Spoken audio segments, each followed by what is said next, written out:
Ангјушев се повлекува, денеска ги повика ко собствениците на неговите фирми да ја преиспитаат одлуката за аплицирање на мерките од планот за економски раст и да се повлечат. Поради настанатата ерозија на вредностите и искривената перцепција која се има акумулирано во последните 10 години во услови на нетранспарентно управување и владење, јавноста е разбирливо сензитивна. Со оглед на тоа, ги повикав моите колеги ко собственици да ја преиспитаат одлуката за аплицирање на мерките од планот за економски раст и да се повлечат.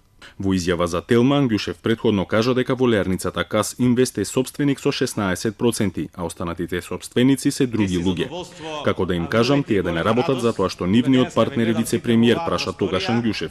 Телма откри дека на тендер од 160.000 евра доби и печатницата Гинис од Прилеп, кадеко собственик е пратеникот Хари Локвенец. Од Фондот за инновации и технолошки развој велат дека целосно стојат за процедурата и транспарентниот начин на кој е спроведен првиот јавен повик.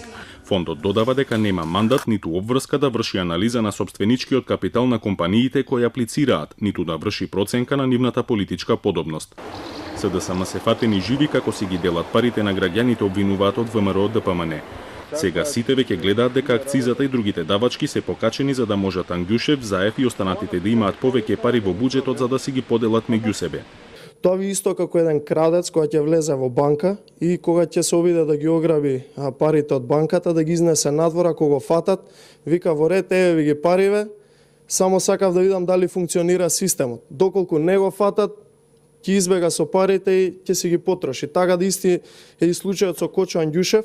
Оценката на проектите за фондот првично ги правела комисија формирана од 80-тина надворешни соработници, а крајниот избор бил оставен на 5 стручњаци, 4 од Америка и 1 од Грција.